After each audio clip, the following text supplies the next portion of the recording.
দর্শক, এল নিউজ অনলাইনে আপনাদের সাথে আছি আমি আসাদুজ্জামান সাজু।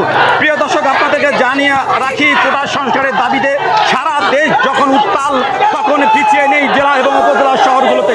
আমরা দেখছি লালমনিরহাটের হাতীবান্ধায় সাধারণ শিক্ষার্থীরা কিন্তু রাস্তায় নেমেছে। তারা কিন্তু লালমনিরহাটের হাতীবান্ধা উপজেলার মেডিকেল মোড় এলাকায় কিন্তু সড়ক অবরোধ করেছে। এই সড়ক অবরোধে বাধা দিতে গিয়েছিল ছাত্রলীগ, পরে তারা ছাত্রলীগকে ধাওয়া করে, ছাত্রলীগ ধাওয়াকে মেডিকেলের ভেতরে প্রবেশ করে। আমরা দেখছি কয়েক শতাধিক সাধারণ শিক্ষার্থী মেডিকেলে গেটে অবস্থান করছে। বারবার তারা ওই মেডিকেলের ভিতরে যে ছাত্রলীগের নেতারা অবস্থান করছেন সেখানে তারা হামলার চেষ্টা করছেন, কিন্তু পুলিশ মেডিকেল গেটটি ঘিরে রেখেছে পুলিশ। একেবারে হাতীবান্ধায় কিন্তু টান উত্তেজনা চলছে। আমরা দেখছি শত শত সাধারণ ছাত্র কিন্তু রাস্তায় নেমে এসেছে কোটা সংস্কারের দাবিতে। আমরা দেখছি যে তারা কিন্তু লাঠি ছোটা নিয়ে রাস্তায় নেমে এসেছে।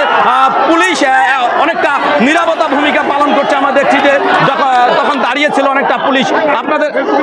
আপনাদেরকে সেই দৃশ্য আমাদেরকে দেখানোর চেষ্টা করছি।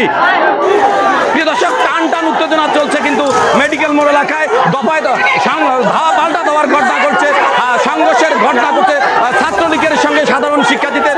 বেশ কয়েকজন কিন্তু আহত হয়েছে, এমন খবরও আমরা পেয়েছি। বেশ কয়েকজন কিন্তু আহত হয়েছে।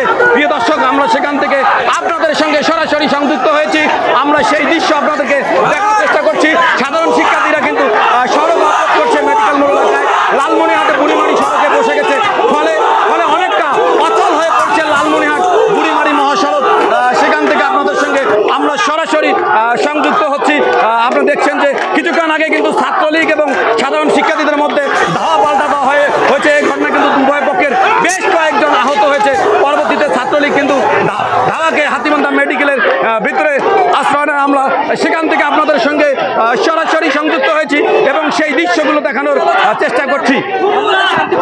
ছিল সেখান থেকে আমাদের পিছন থেকে ধাওয়া করে আমরা পালিয়ে যাই, কিন্তু তারপরে আমরা সেই লুকিয়ে আছি। ওরা এখন হাসপাতালের ভিতরে লুকিয়ে আছে পুলিশ প্রোটেকশন দিয়ে।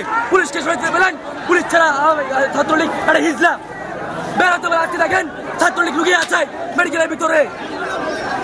প্রিয় দর্শক, আপনারা দেখছেন টান উত্তেজনা চলছে লালমনিরহাটের হাতীবান্ধায়। আমরা দেখছি সাধারণ শিক্ষার্থীরা কিন্তু মেডিকেল মোড়ে অবস্থান নিয়েছে। তারা কিন্তু অবরোধ করেছে। এখানে সাধারণ শিক্ষার্থীর সঙ্গে আমরা দেখেছি ছাত্রদলের নেতারাও কিন্তু দু একজনকে দেখছি, এমনকি ছাত্রলীগের নেতাদেরকেও আমরা দু একজনকে দেখেছি।